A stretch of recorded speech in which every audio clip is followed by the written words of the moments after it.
আসসালামু আলাইকুম। কি অবস্থা? কেমন আছেন আপনারা সবাই? আমাদের প্রকাশ কাকা আইজকা ধান ক্ষেত থেকে কি কইতেছে? চাচতো ভাই, কইতে তো চলি আইলাম আমরা। বহুত দূর।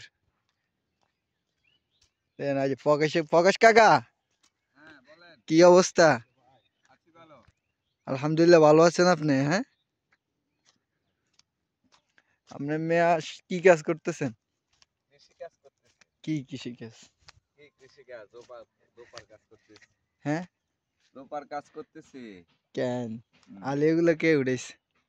এগুলা আমাদের। কোন জায়গায় নিয়ে রুখবেন এগুলা? এই জমিতে গাড়বো। এই জমিতে? হ্যাঁ, এখানে কি চাষ হইছে আগে? হ্যাঁ, আগে চাষ হয়েছে, বিচন ফেলাইছি, এখন বিচন উঠাই হ্যাঁ। রোপা দিব। আপনি এটা কইতে পারবেন এই জমি এনে কতটুকু জায়গা আছে? এখানে হ্যাঁ? 12 শতক জায়গা আছে। 12 শতক জায়গা। গতবার কে করছিল এটা? আমি করছি। গতবার ফসল কিরকম ফলছে? মোটামুটি ভালো হয়েছে। এবার কি আগের থেকে ভালো নাকি খারাপ? সেটা তো এখনো লাগাইনি, বলতে পারতেছি না। তাই নাকি?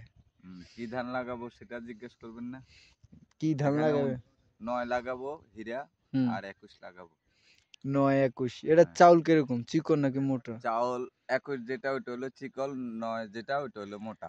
মূলত তো এই কোদাল দিয়ে কি কাজ করতেছেন এখন? কোদাল দিয়ে এখানে চাষ আসবে না, নিজে এজন্য মাটিটারে উর্বর শক্তি বাড়ানোর জন্য একটু কাটতেছি, হুম, কাটে নিজে করতেছি।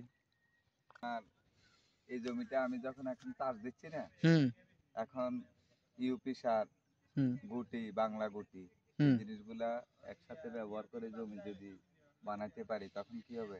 হুম, ধানের ফসলটা ভালো হবে। হুম, 20 দিনের মাথায় যদি পোকার ওষুধ যদি দিই, কীটনাশক, হুম, তখন যে দানার কুশিগুলোর জন্য আরো ভালো হবে। হুম, কথা কি বুঝতে পারছেন?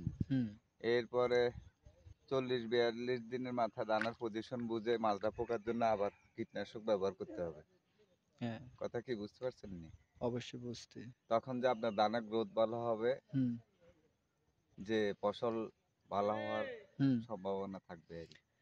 এই আপনি এই যে পুরা জমির মধ্যে আপনার কত শতাংশ জমির মধ্যে আপনি এবার চাষ করছেন? আমি কত শতাংশ? 140 শতাংশ জমি। হ্যাঁ, 100?